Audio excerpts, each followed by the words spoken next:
Bismillahirrahmanirrahim. Assalamualaikum warahmatullahi wabarakatuh.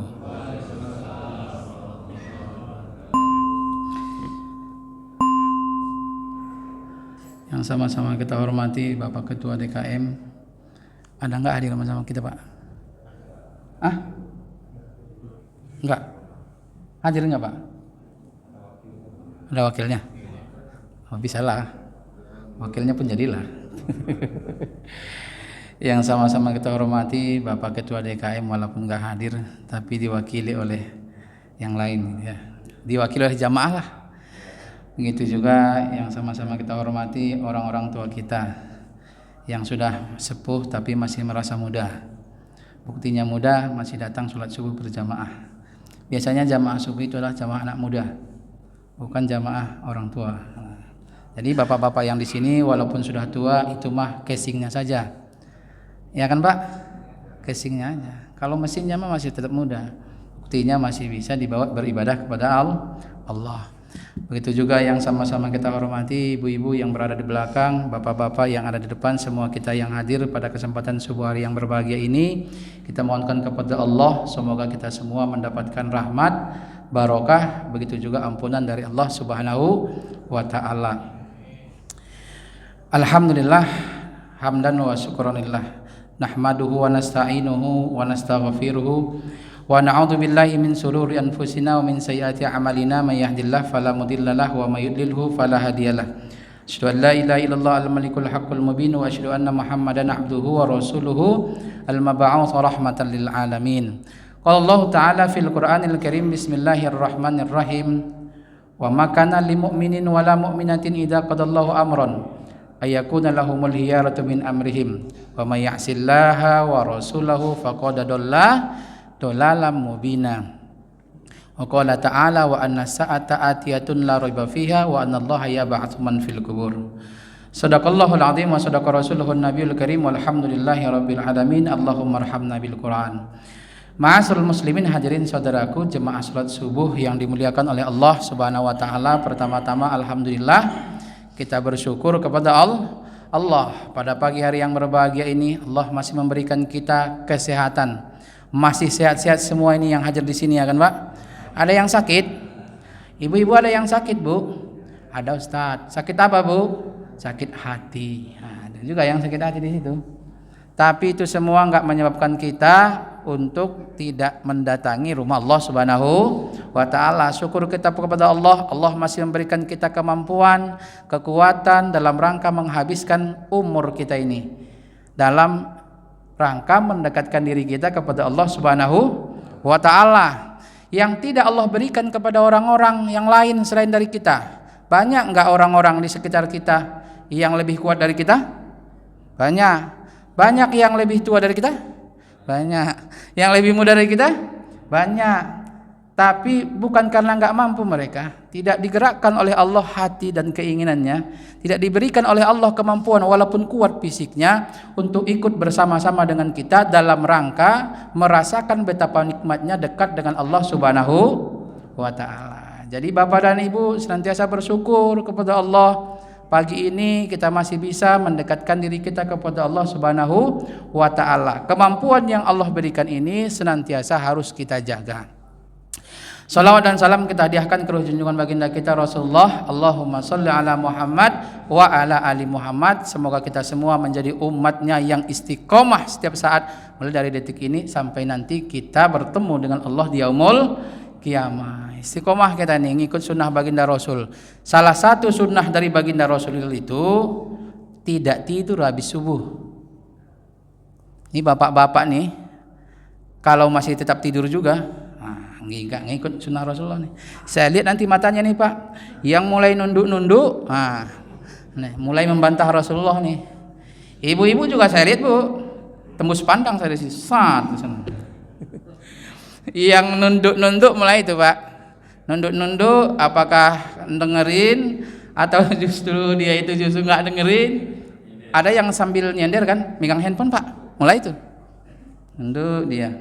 Pura-pura tuh Pak, nggak ada yang lihat, nggak ada yang lihat. Jangan. Kita ini adalah pengikut sunnah baginda Rasulullah Muhammad SAW. Salah satunya kita tahan ngantuk biar jangan tidur habis subuh. Perlu nggak itu? Perlu, walaupun capek, walaupun bapak dan ibu baru pulang tadi malam dari jalan-jalan ya. Dari jalan-jalan ya Bu? Ibu masih jalan-jalan nggak Bu? Ibu Pak. Masih jalan-jalan nggak Bu? Oh satu doang, berarti yang lain ngesot-ngesot. Nah ini sunnah Rasulullah. Jangan tidur habis subuh. Orang tidur habis subuh itu mentalnya miskin. Jadi kismin orangnya Pak. Kenapa jadi kismin? Dalam sebuah riwayat disampaikan oleh baginda Rasul, itu rezeki itu dibagi oleh Allah ba'da sholat subuh hingga terbitnya matahari. Makanya kita itu tidak boleh, bahkan diperintahkan oleh baginda Rasul untuk kita bangun di awal pagi. Nah kita ini semua ini berarti pengikut baginda Rasulullah Muhammad Sallallahu Alaihi Wasallam, kecuali yang nyender, mulai nanti merem, nah, mulai dia ngantuk dah, nyari posisi wena, kalau bisa mah guling-guling sekalian. Nah, ini candanya saja Pak, biar Bapak jangan tegang, biar agak senyum sedikit. Saya pun lebih lega saya rasa kalau ngoceh-ngoceh di hadapan Bapak dan Ibu sekalian. Nah Bapak Ibu hadirin jemaah salat subuh yang dimuliakan oleh Allah, sebelum saya lanjut, kita ini biasanya ada tanya jawab enggak Pak? Ada, berarti kita sampai jam 6 kan? Jam 6, saya ngasih materinya sampai jam 6 kurang seperempat ya. Oke, berarti 15 menit nanti pertanyaan. 2 dari ibu-ibu, 1 dari bapak-bapak. Cukup kan? 1 orang 5 menit. Saya nggak usah jawab karena pertanyaan bapak dan ibu 5 menit. Nah Bapak Ibu hadirin jemaah salat subuh yang dimuliakan oleh Allah, maunya mah pakai slide, tapi nggak usah deh, nanti lama lagi habis waktu. Ada insya Allah yang ingin saya sampaikan pada kesempatan kali ini. Sebenarnya saya ini badal aja, bukan saya yang seharusnya, tapi guru saya, Buya Dr. Nurul Habib Burhanuddin, yang alhamdulillah saat sekarang ini masih sedang berhaji beserta dengan keluarganya. Konon kemarin sempat juga drop ceritanya 2 kali sampai di infus. Nah, mohon kita doakan semua karena beliau juga adalah guru kita. Semoga sehat selalu, diberikan kekuatan oleh Allah untuk menyempurnakan ibadah hajinya di tanah suci. Insya Allah yang ingin saya sampaikan adalah berkaitan tentang amal ibadah kita tadi. Kita tadi sholat subuh. Sholat subuh Pak tadi? Kayaknya ada yang nggak sholat subuh tadi nih. Niatnya sholat apa Pak tadi? Subuh kan? Tapi Bapak doang yang jawab.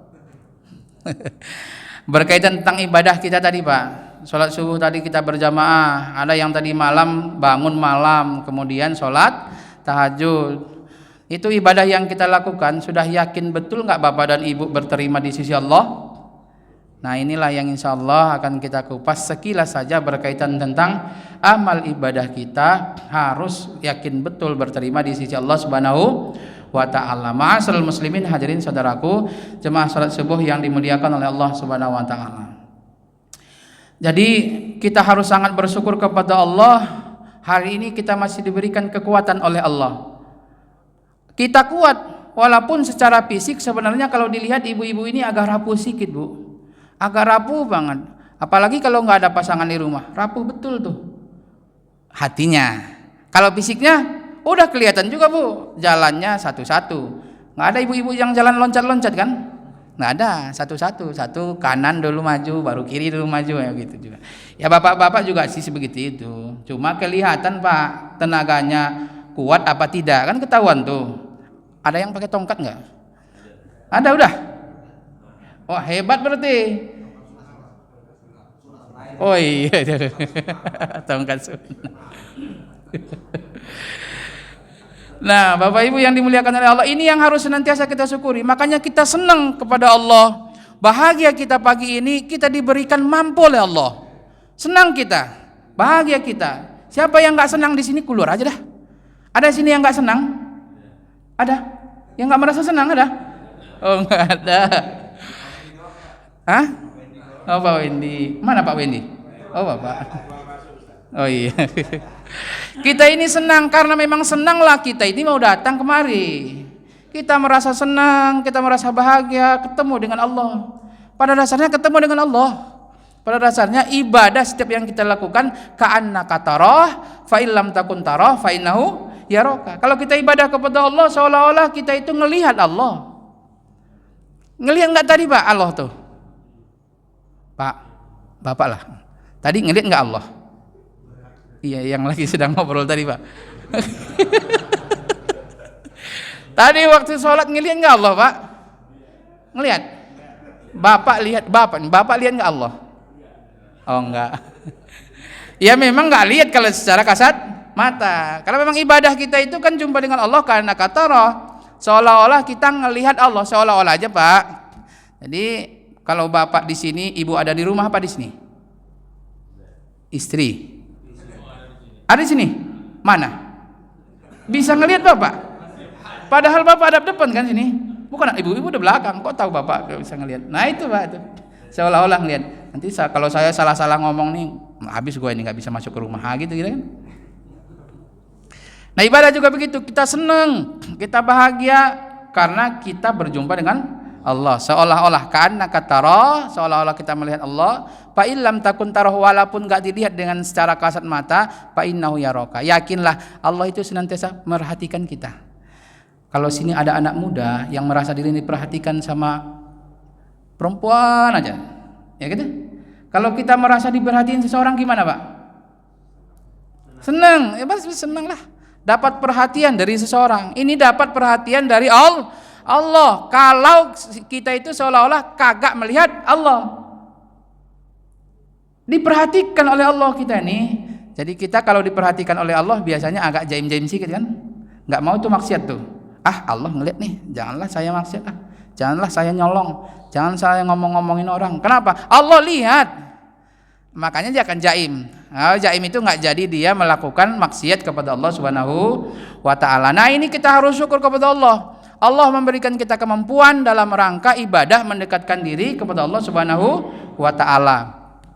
Masih ingat nggak Bapak Ibu kisah-kisah kita yang bulan-bulan lalu, bagaimana kita jor-joran dalam beribadah kepada Allah? Ingat nggak kira-kira? Yang paling nggak kita lupakan tuh bulan Ramadan. Itu siang malam kita jor-joran ibadah kepada Allah. Ada di sini yang nggak ikut? Nggak ada. Ikut semua? Bapak ikut Pak? Ikut apa? Ikut apa? Jangan ikut aja Pak. Ikut apa kira-kira? Bulan Ramadan kemarin belum pupus dari ingatan kita jor-joran ibadah kepada Allah Subhanahu wa taala. Mulai dari kita bangun sebelum pagi lagi, bangun di sepertiga malam terakhir. Karena memang perintahnya itu bukan bangun pagi Pak, tapi bangun seharusnya dari sepertiga malam terakhir. Mulai dari kita bangun tengah malam. Nah, kita bangun ngapain? Salat apa? Tahajud. Oh, boleh lah. Salat tahajud ibadah kepada Allah. Habis sholat tahajud kita ngapain? Witir. Habis sholat witir? Sahur. Sahur ibadah? Sahur ibadah Bu? Ibadah. Itu makan waktu sahur, bukan waktu subuh. Makan waktu sahur Pak. Dulu di luar Ramadan bulan Syawal nih, kalau makan itu hukumnya apa? Mubah kan? Makan itu hukumnya mubah di luar bulan Ramadan. Waktu Sa'ban mubah. Sekarang juga kalau Bapak pengen makan, makanlah. Boleh. Makanlah yang enggak ada tuh. Nah, gitu kan? Ada emang disediain, Pak? Makanan? Ada, Pak Wendy. Kok enggak hadir? Oh, belum. Bukan. Itu tadi cerita makan tuh ibadah. Kalau bulan Ramadan, itu pun kalau enggak siang hari, Pak. Kalau siang hari Bapak makan, ibadah apa enggak? Enggak. Jangan makan siang. Jangan makan siang kalau bulan Ramadan kan. Kita makannya waktu sahur. Makan sahur itu ibadah. Orang puasa kakak makan sahur itu puasanya ahlu kitab, bukan puasa umat Nabi Muhammad tuh. Makanya hitung-hitung Bapak dan Ibu yang kemarin puasa tapi kakak makan sahur. Kalau Bapak kemarin dan Ibu puasa tapi kakak makan sahur, itu puasanya ahlu kitab. Bukan puasa umat Nabi Muhammad. Nabi Muhammad harus makan sahur. Itu ibadah yang kita lakukan. Sholat tahajud, sholat witir, kemudian sahur, menyantap hidangan sahur. Kemudian kita qiraatul Quran, menunggu waktu subuh. Habis itu jalan ke masjid, ibadah enggak? Ibadah. Sholat subuh berjamaah, ibadah enggak? Ibadah. Habis itu ngapain? Kajian subuh. Ibadah bukan? Ibadah juga Pak. Terus nanti sholat syuruk, sholat duha. Habis sholat duha ngapain? Tidur. Tidur enggak ibadah Pak. Kalau dari subuh sampai maghrib dia tidur, tak ibadah tuh. Tidur itu yang ibadah tidur sesaat. Kalau tidur sepanjang hari dalilnya dibalik. Tidur bagi orang puasa ibadah kalau sesaat. Kalau sepanjang malam sepanjang hari dibalik tuh. Tidur orang puasa ibadah, balik ibadah orang puasa. Nggak salah berarti kan udah. Itu yang suka tidur di bulan Ramadan tuh itu dalilnya kebalik. Makanya pada jam udah habis sholat duha itu kita melakukan aktivitas lain. Bapak-bapak yang ada kerja berangkatlah kerja. Ibu-ibu yang kerjanya ngedosen ngajar, perlilah dia ngajar. Atau kerjaan-kerjaan aktivitas yang lain itu juga masuk ke dalam kategori ibadah. Tiba waktu duhur kita persiapan sholat duhur. Habis selesai sholat duhur barulah kita istirahat habis sholat zuhur itu bisa bernilai sebagai ibadah kalau sebentar. Nah, sejam lah, boleh lah. Fungsinya apa? Agar kita kuat kembali, fresh kembali, badan ini tetap tegar kembali untuk melaksanakan berbagai macam aktivitas lainnya, baik aktivitas duniawi ataupun aktivitas ukhrawi. Terus sampai asar ibadah. Habis sholat asar ibu-ibu mempersiapkan makanan di rumah. Ibadah enggak itu, Bu? Masak ibadah enggak? Bu, nanti saya bilang ibadah dipaksa sama suami di sini beribadah nih gitu. Ibadah enggak masak, Bu? Ibadah. Nyuci ibadah enggak? Ibadah. Ngepel? Ibadah. Nyapu rumah? Ibadah. Ibadah semua itu, Bu. Ambillah pahala itu. Jangan kasih sama orang lain. Kalau orang lain yang ibu kasih berarti mereka dapat pahala, ibu enggak dapat, Bu. Enggak dapat. Jadi aktivitas dalam rumah itu bagi seorang ibu adalah merupakan ibadah. Capek Ustadz, ya emang ibadah itu capek. Coba ibu sholat 1000 rakaat, capek kan? Iya. Atau bolehlah 2 rakaat, tapi bacaan imamnya itu 1 rakaat 3 juz. Capek nggak kira-kira? Capek. Nah, semakin banyak tantangan, semakin banyak pahala. Nah itu ibadah yang kita lakukan itu sampai nanti tiba waktu maghrib. Berbuka puasa ibadah. Apalagi sholat maghrib ibadah, sholat isya ibadah, taraweh ibadah, tadarus ibadah sampai nanti kita istirahat lagi. Jadi seluruh aktivitas yang kita lakukan itu sepanjang siang sepanjang malam ibadah kepada Allah Subhanahu wa taala. Menjelang maghrib kita girang banget nggak Pak? Menjelang maghrib, menjelang beduk berbunyi kita senang banget nggak? Senang. Pertanyaannya kenapa bapak dan ibu senang?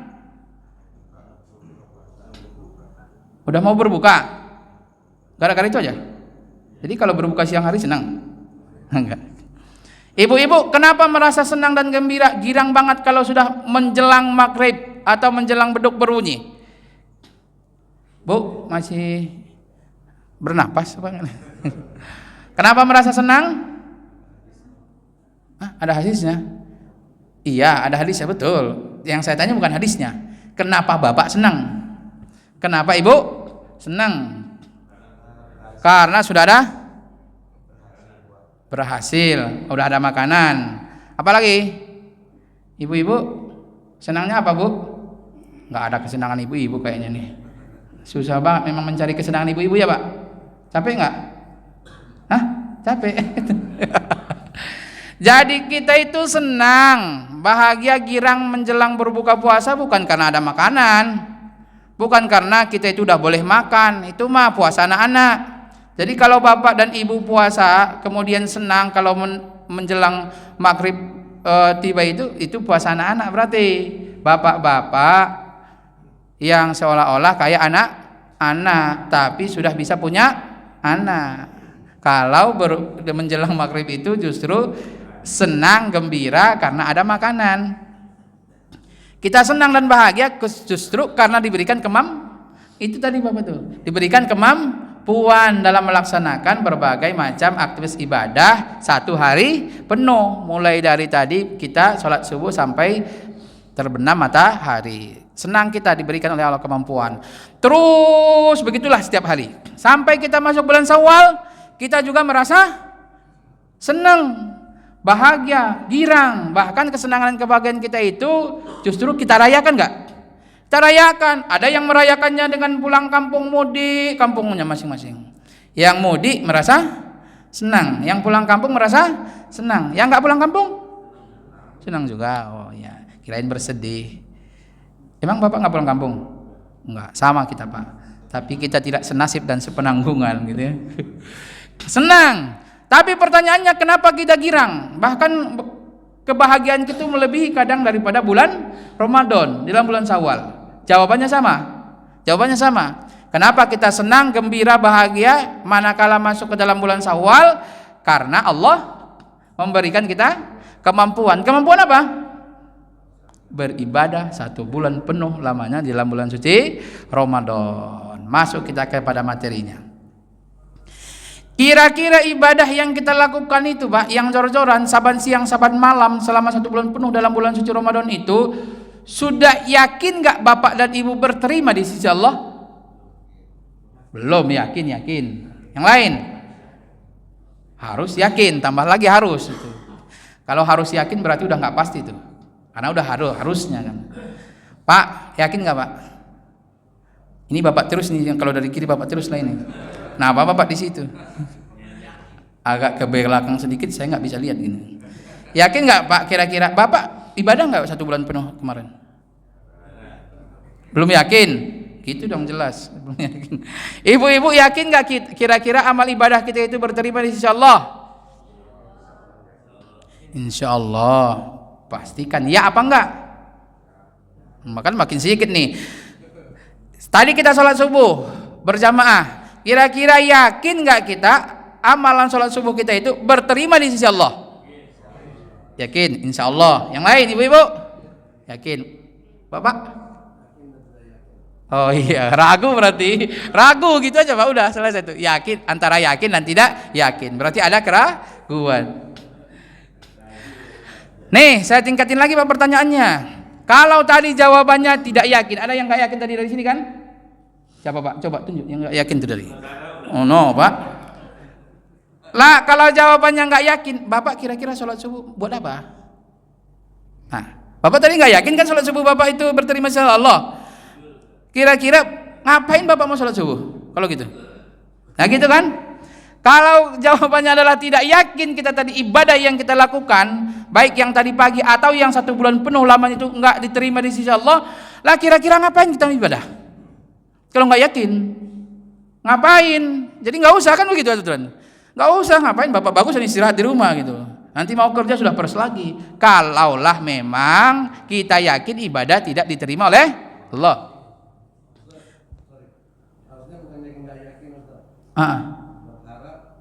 Ya, iya. Nanti ada ini tingkatannya. Sampai nanti ke situ Pak. Jadi kan nggak yakin Bapak. Oh belum yakin. Kapan yakinnya Pak? Yang kedua itu kalau jawabannya tadi tidak yakin. Kalau nggak yakin ngapain? Itu jawabannya Pak. Itu ya. Yang kedua tadi ya yakin. Kalau memang betul Bapak yakin, mana buktinya? Jadi siapa yang ngomong yakin tadi? Bapak aja. Apa buktinya Pak? Oh iya. Jadi kalau orang yang sholatnya nggak khusyuk tadi berarti tidak berterima di sisi. Ada sini yang menghayal nggak tadi? Ada. Ya udah nggak berterima itu. Subuh lagi aja. Nah gitu. Khusyuk ya. Ya. Kalau kita memang yakin buktikan gitu. Ya betul juga itu buktinya. Buktinya adalah khusyuk ibadah. Nah, harus dibuktikan Pak, biar kita itu betul-betul dalam ibadah ini serius. Kalau kita udah yakin dan percaya sebenarnya ujungnya itu. Kalau sudah yakin dan percaya kita ibadah kita berterima di sisi Allah, ujungnya akan menimbulkan kehusyuan. Nah, itu efeknya Pak khusyuk tuh. Jadi harus ada buktinya. Ilustrasinya begini Pak, Allah itu ada apa enggak sih? Ada. Mana buktinya? Bisa dibuktikan kan? Allah itu ada, buktinya ada kita, udah gitu aja. Ada kita, buktinya adalah Allah. Karena kita ini adalah makhluk, Allah itu Khalik. Khalik itu pencipta, makhluk itu yang diciptakan. Nah pertanyaannya, yakin nggak kita ibadah kita berterima di sisi Allah? Yakin. Mana buktinya? Khusyuk tadi adalah efek yang terjadi dari yakin. Makanya Bapak Ibu hadirin jemaah sholat subuh yang dimuliakan, ini harus bisa kita pastikan biar kita tidak malas. Kalau Bapak sudah ragu, ujung-ujungnya malas Pak. Kalau Bapak yakin akan jadi khusyuk. Nah itu dia. Kalau kita Bu dalam beribadah kepada Allah ini nggak yakin, ada ragunya Pak, nggak yakin dan ada ragunya, lama kelamaan akan menimbulkan kemalasan. Kalau sudah terus-terusan malas, lama kelamaan akan meninggalkan. Itulah jadi maksiat tuh. Makanya malas itu menghantarkan kepada kemaksiatan. Bapak malas sholat, maksiat nggak? Malas sholat terakhir nggak mau sholat, maksiat. Malas bantu orang, terakhir nggak mau bantu orang, maksiat. Malas bantu istri, terakhir nggak mau bantu, berarti maksiat. Betul. Malas bantu suami, setrika aja lah sendiri, nah, udah laundry aja lah udah sekalian kan gitu. Malas bantu suami, terakhir nggak mau bantu, maksiat nggak kepada Allah? Jadi maksiat Pak. Nah itu kalau kita tidak bisa memastikan, apalagi yang ragu-ragu itu nanti ujungnya ke sana. Ragu-ragu itu ujungnya ke sana. Makanya harus bisa kita pastikan. Pertanyaannya, bagaimana kita memastikan amal ibadah kita berterima di sisi Allah Subhanahu wa taala? Makanya para ulama kita itu keluar dari bulan Ramadan masuk bulan Syawal, masuk bulan Dzulqa'dah, kayak kita ini masuk bulan Dzulqa'dah, ulama itu satu sisi merasa senang dan bahagia kayak kita senang bahagia ketika keluar dari bulan suci Ramadan, karena sudah diberikan kemampuan oleh Allah 1 bulan penuh ibadah kepada Allah. Tapi di sisi lain juga mereka itu merasa sedih. Kenapa sedih? Ini Ramadan sudah meninggalkan kita. Sama dengan kita Pak, kalau tinggalin istri, sedih nggak Pak? Pak, kalau yang ditinggalin ibu sedih nggak? Ada sini nggak sedih ditinggalin istrinya? Yang mana? Pak, kalau ditinggalin istri sedih nggak? Istrinya di sini kali ya? Oh iya, itu jawabannya itu yang saya inginkan tuh, cari yang lain. Kalau di sini sibuk, habis lah Bapak. Ada nggak? Kalau ditinggalin pasangan kan pasti begitu, kita merasa sedih, kecarian. Para ulama kita juga begitu. Bulan Ramadan itu bulan yang ditunggu-tunggu, bulan yang dikangenin, tiba-tiba datang pergi lagi. Sedih kita ditinggalin orang yang kita tunggu. Sering sedih kita ditinggalkan oleh orang-orang yang kita harapkan. Yang kita harapkan berjumpanya itu Ramadan, pergi pula. Makanya satu sisi merasa sedih, jumpanya belum tentu. Kalau yang tadi udah pas tuh, linear tuh, nggak apa-apa pergi, nanti saya cari lagi. Nah itu tuh, Ramadan itu mau dicari lagi Pak, 11 bulan lagi baru datang. 11 bulan lagi, pengen dipercepat 2 bulan, kagak bakalan jumpa. Nggak bakalan jumpa. Bapak pengen cepat Pak, ketemu lagi yang baru. Kalau nggak ada yang mau, wah nangis darah. Nah, gitu tuh. Kalau ditinggalkan orang yang kita sayang itu pasti sedih. Pasti kita mencari kalau dia hilang. Bu, kalau ibu hilang, pengen dicari oleh si bapak. Macam, coba sekali bu hilang bu. Kalau merasa enggak dipeduliin sama suami, menghilanglah sesaat. Nanti habis dia nyari-nyari, aku di sini loh, gitu. Barulah dia merasa senang dan bahagia. Nah, para ulama kita juga betul begitu. Jadi memang betul Pak, para ulama kita itu enggak ada yang ulama kita itu ibadah mereka itu justru mereka juga tidak yakin full berterima di sisi Allah. Tapi bukan ragu, tidak yakin betul secara 100% itu berterima di sisi Allah. Jangan-jangan mah sebenarnya nggak berterima. Tapi kalau mau diulang lagi bulan Ramadan nggak bakalan mungkin. Nunggu 11 bulan lagi. Makanya ikhtiar terakhir apa yang harus dilakukan? Hanya doa kan yang bisa tuh. Kita pun kalau sudah berusaha semaksimal mungkin, nggak ada lagi yang bisa kita lakukan, maka terakhir adalah doa kepada Allah. Makanya para ulama-ulama kita mengajarkan doa itu yang kita baca tadi pagi itu. Allahumma rabbana taqabbal minna salatana wa siyamana wa ruku'ana wa sujudana wa qu'udana wa tadarru'ana wa tahassu'ana wa ta'abbudana wa tammim taksirana ya Allah birahmatika ya arhamar rahimin, agar diterima itu segala amal ibadah yang kita lakukan. Dalam sebuah riwayat 6 bulan lamanya para ulama-ulama kita itu mendoakan ini. 6 bulan. setelah bulan Ramadan. 6 bulan ke depan menjelang bulan Ramadan lagi baru ganti doanya. Allahumma barik lana fi Rajab, Allahumma barik lana fi Sya'ban wa ballighna ila Ramadan. Hanya itulah yang bisa ikhtiar terakhir adalah doa kepada Allah, menggantungkan satu-satunya harapan kita kepada Allah. Jangan gantungkan harapan kepada orang lain. Jangan gantungkan harapan kepada manusia, hatta sekalipun orang yang lebih dekat dengan kita, yang paling dekat dengan kita. Gantungkanlah satu-satunya harapan hanya pada Allah. Kembali kepada yang tadi. Apa tandanya amal ibadah kita berterima di sisi Allah? Pernah disebutkan oleh Imam Ibnu Rajab di dalam kitab Lataiful Ma'arif. Tanda-tanda amal ibadah kita, kata beliau, berterima di sisi Allah manakala ketaatan yang kita lakukan di hari yang sebelumnya, hari kemarin, bulan lalu, pekan lalu, itu justru menghasilkan ketaatan di hari ini. Hari-hari setelahnya, pekan-pekan setelahnya, bulan-bulan setelahnya. Jadi kalau kemarin itu kita sudah jor-joran ibadah melakukan ketaatan kepada Allah, mulai dari kita bangun sepertiga malam, kemudian kita itu melaksanakan sholat, terus berbagai macam aktivitas ibadah satu harian full, berarti tanda amal ibadah kita itu berterima di sisi Allah. Hari ini, detik ini, ibadah kita juga tetap sama, minimal sama, menghasilkan ketaatan yang serupa. Inilah pertanda amal ibadah kita berterima di sisi Allah. Kemarin bapak dan ibu sholat subuh enggak?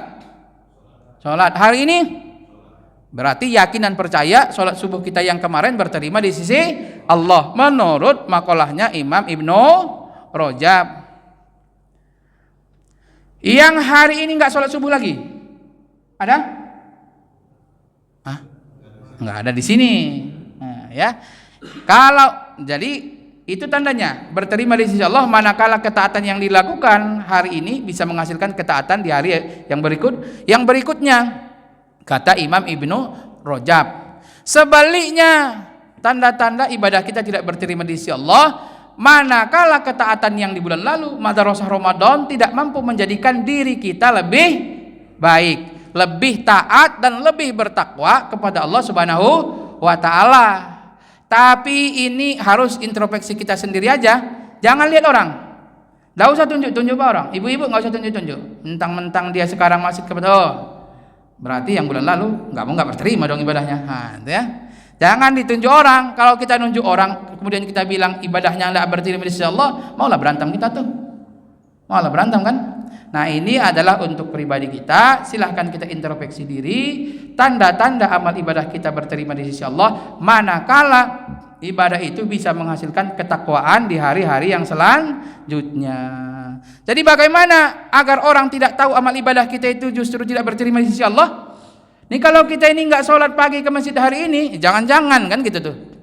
Kalau yang hari ini sudah datang sholat subuh berjamaah, besok kemudian enggak datang, jangan-jangan yang hari ini tidak berterima di sisi Allah. Makanya bapak dan ibu yang hadir pagi ini pastikan besok hadir. Kalau kagak hadir, orang akan curiga.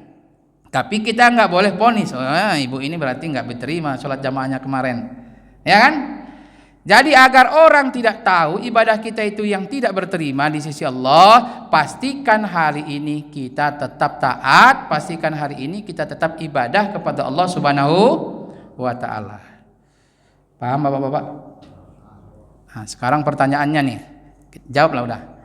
Sekarang pertanyaannya, amal ibadah kita tadi pagi, amal ibadah kita bulan lalu, yang bulan Ramadan kira-kira sudah berterima tidak di sisi Allah? Nah, udah ada kan?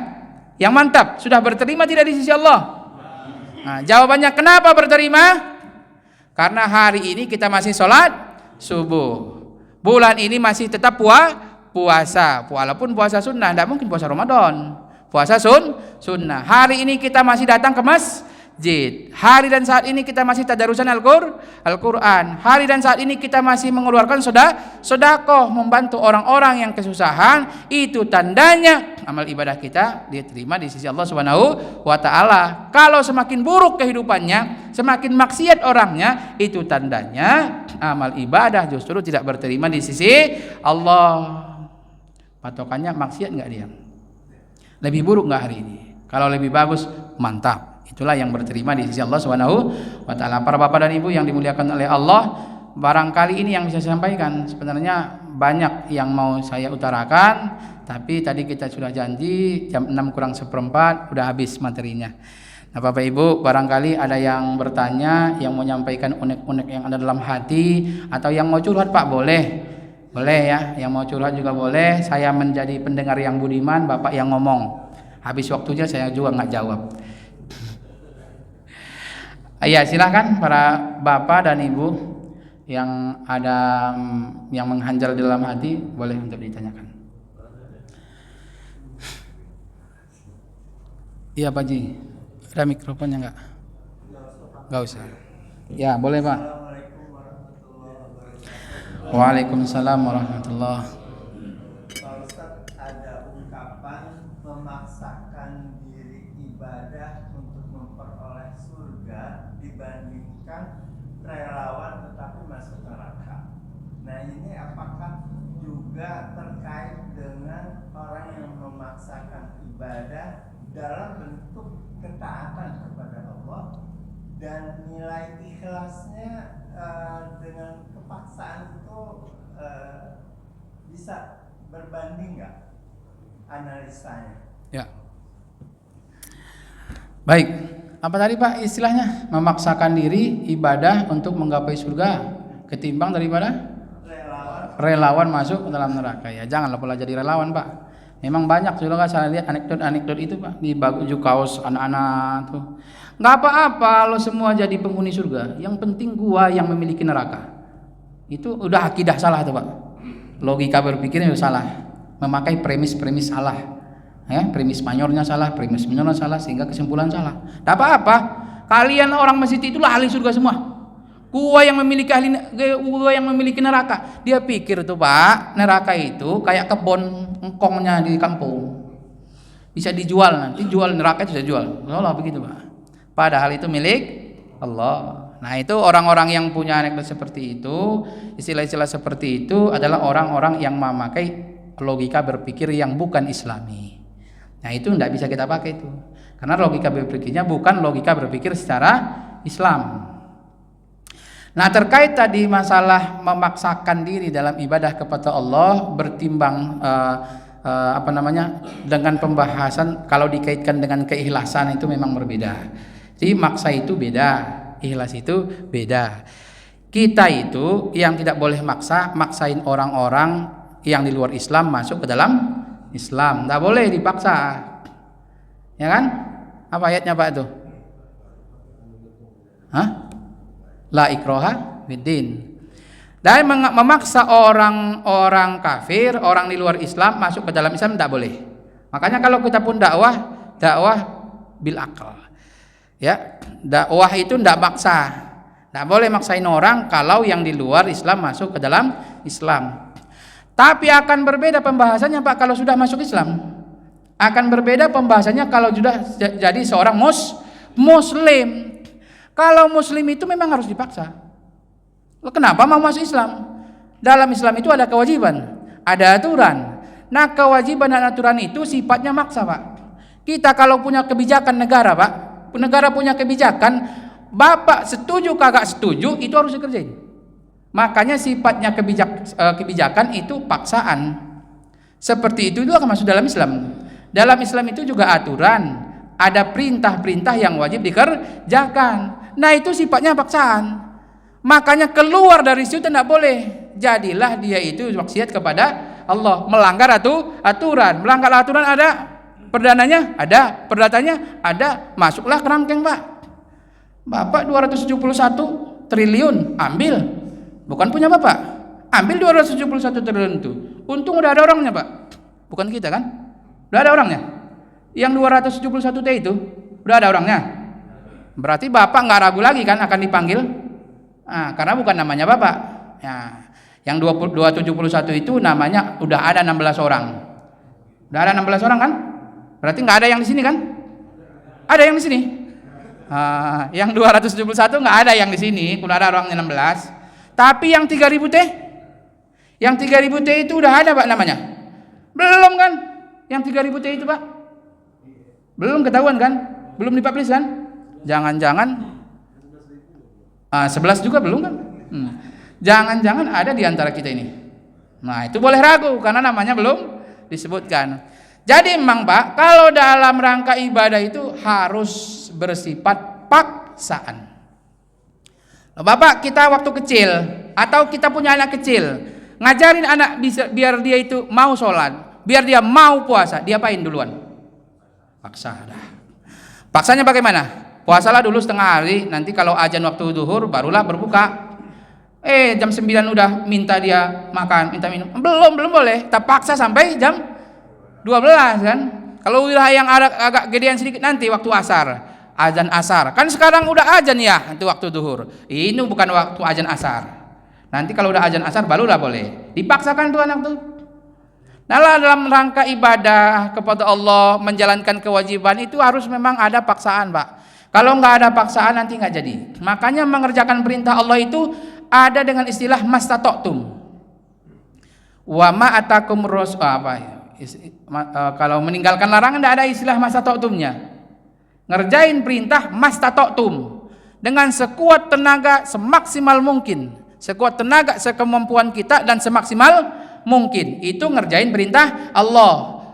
Kalau ninggalin larangan Allah nggak ada mastata'tumnya. Bapak siap nggak siap, mampu nggak mampu, mengambil harta milik orang lain itu tinggalin. Korupsi itu Pak, tinggalin. Aku belum bisa Ustaz, soalnya aku punya 4 istri nih yang harus dihidupin, anak 24, jadi memang belum bisa lah kalau korupsi gede-gede. Boleh lah Ustaz korupsinya yang kecil-kecil, tetap aja dia milih korupsi kecil, tetap aja nggak boleh kan gitu. Jadi kalau ninggalin larangan Allah tuh nggak ada mastata'tumnya, ngerjain perintah Allah ada mastata'tumnya. Sholat tuh kita nggak bisa sholat berdiri lagi, nggak bisa datang ke masjid. Orang sudah di rumah sakit, nah, udah stroke Pak, tapi masih punya daya ingat kan dia. Sholat itu wajib. Tapi saya nggak bisa juga. Bolehlah duduk nggak bisa berdiri. Tapi saya juga nggak bisa duduk, nggak mampu lagi. Ya bolehlah nggak harus duduk. Berarti berbaring. Silakanlah berbaring. Kan saya cuma bisanya berbaring. Gimana saya mau ke kamar mandi mau uduk? Ya udah nggak usah uduk kan. Cukup dengan tayamum. Kalau memang memudaratkan orang lain harus ngambil uduk Bapak terus. Kan gitu tuh. Dengan kita mengerjakan kewajiban sekuat tenaga dan sekemampuan kita, tetap kita lakukan nggak kewajiban itu? Tetap kita lakukan walaupun tidak sempurna. Tapi kalau larangan itu justru nggak ada tunggu siap, tunggu mampu, tunggu ada yang menghentikan cari nafkah, nggak ada tuh. Kenapa masih maksiat Bu? Nggak ada yang mencari nafkah saya dan anak 4, udah suami kabur. Udah belum? Terakhir maksiat, nggak bisa, nggak ada alasan. Meninggalkan larangan Allah tidak ada mastata'tumnya. Makanya memang Pak, dalam ibadah harus berawal dari paksaan. Kebiasaan kita terpaksa, insya Allah disitulah akan lahir keikhlasan. Kalau nggak dipaksa kita oleh orang tua kita zaman kecil kita Pak, kita nggak mau nih ibadah ke masjid nih. Nggak kenal pun kita masjid barangkali Pak.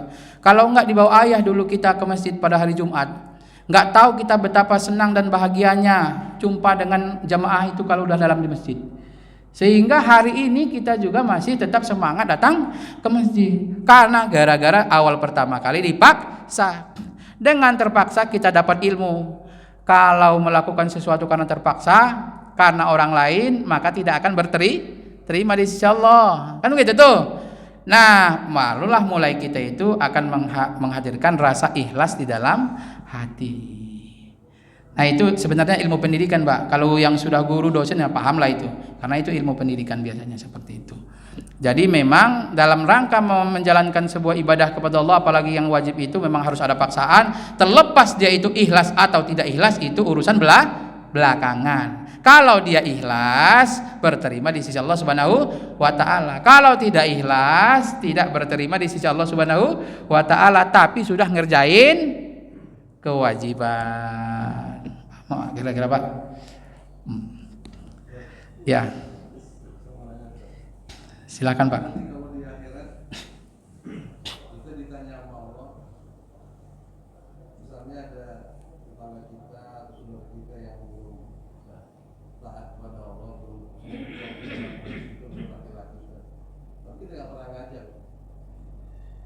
Dia tahu kita soal kemanusiaan, tapi kita nggak pernah ngajak dia. Termasuk ada orang kafir, mungkin tetangga kita gitu ya. Orang kasih itu tentang agama Islam. masalah nggak nanti kita nanti di akhir? Ya. Ya, pertanyaan tadi berkaitan tentang nanti yaumul akhir. Ya kan? Nah, coba kita contohkan aja lah, ada orang yang justru ya selama ini nggak mau taat lah gitu ya, atau mau ke masjid nggak mau datang ke masjid. Dia seorang muslim tapi nggak mau datang ke masjid. Dia seorang muslim tapi tak mau taat kepada Allah. Kita pun tak mengasih tahu. Nah kan itu tuh. Kita pun tak ngasih tahu Pak. Kita pun tak ngajak. Nah begitu juga ada orang yang di luar agama kita, dekat dengan kita, nggak ngajak juga kita.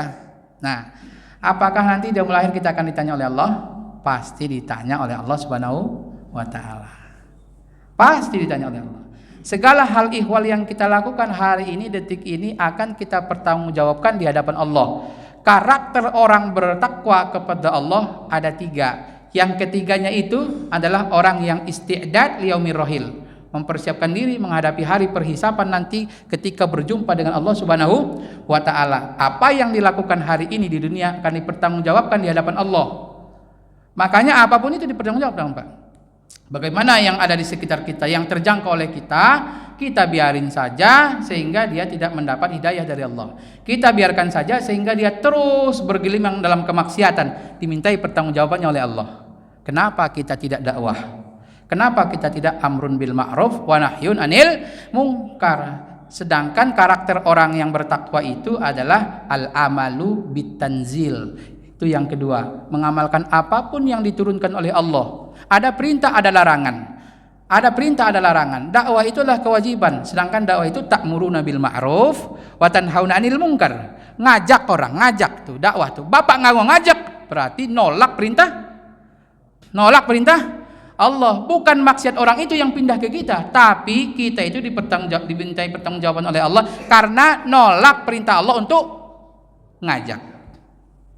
Makanya Bapak ngajak Pak. Jangan biarin. Lah bagaimana kalau anak-anak kita pemain sabu semua Pak? Nih ya, tukang ngantarin narkoba semua Pak anak-anak kita. Kita diam aja. Diam aja nggak kira-kira? Tiap malam datang dari Kapolsek ngambilin ke rumah.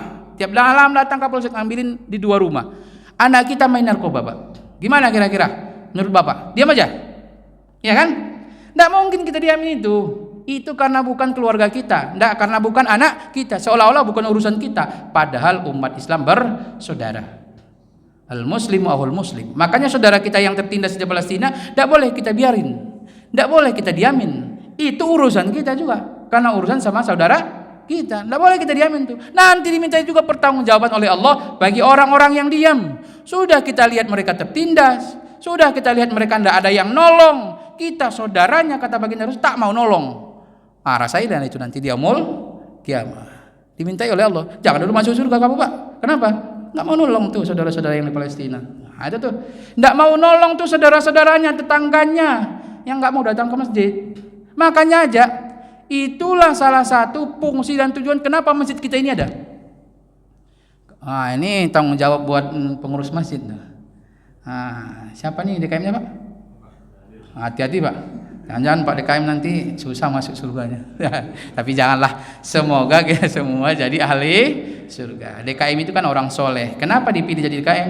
Karena udah disaksikan jadi orang soleh. Orang soleh masuk surga. Terkait orang nggak mau ya urusan orang lah pula. Yang penting kita ajak, kita buat fasilitasnya nih, tempat ngajinya.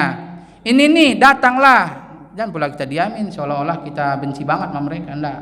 Kita sayang dengan orang-orang yang justru juga tidak mau mendekatkan dirinya dengan Allah. Makanya kita ajak. Dengan mengajak itulah bukti kita sayang, senang kepada mereka. Walaupun yang di luar Islam. Luar Islam juga begitu. Dengan kita itu membiarkan mereka, bukti kita nggak sayang. Dengan kita justru menyampaikan bagaimana justru keagungan dan keistimewaan yang ada dalam Islam tuh, yang penting jangan dipaksa dia. Sampaikan saja. Kalau orang-orang non-muslim nggak boleh dipaksa Pak, dan itu haram, nggak boleh kita lakukan karena melanggar perintah Allah. La ikroha fiddin, nggak ada paksaan untuk masuk ke dalam agama Islam. Tapi kalau memang sudah Islam tuh Pak, ya udah terimalah kalau dipaksa, karena memang kewajiban. Makanya kalau udah masuk Islam mau nggak mau harus nerima aturan Allah. Kalau nggak mau nerima aturan Allah ya udah nggak usah Islam sekalian aja dah, udah gitu kan. ayat suci lebih tinggi ketimbang ayat konstitusi lebih tinggi ketimbang. Nah itu udah susah tuh Pak nanti Pak. Dipaham kira-kira Pak? Ditanya nggak Bapak nanti? Bapak ditanya nggak nanti di yaumul kiamah? Bapak nanti ditanya nggak kira-kira? Hati-hati Pak kalau ditanya berarti aja dia. Tapi caranya jangan sembarangan. Jangan saklek pula. Ada 3 cara ngajak orang kan dalam Al-Quran itu.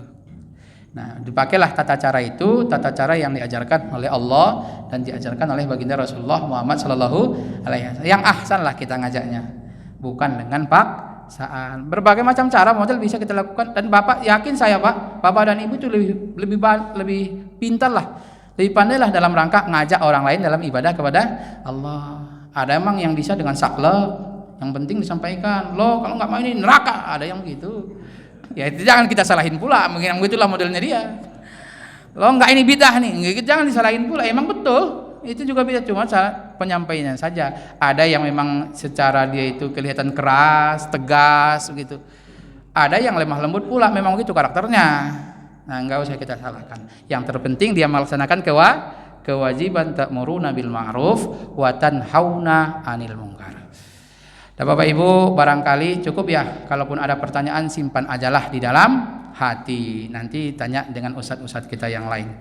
Mungkin Bapak Ibu jemaah salat subuh yang dimuliakan oleh Allah, inilah yang bisa saya sampaikan pada kesempatan kali ini. Pada dasarnya ya memang banyak ingin saya sampaikan, karena waktu kita sudah lewat 5 menit, mohon maaf atas segala kesalahan, kesilapan, begitu juga penyampaian saya yang kurang tepat menurut Bapak dan Ibu, atau canda-candaan saya itu yang terlalu kelewatan karena saya lebih muda ya.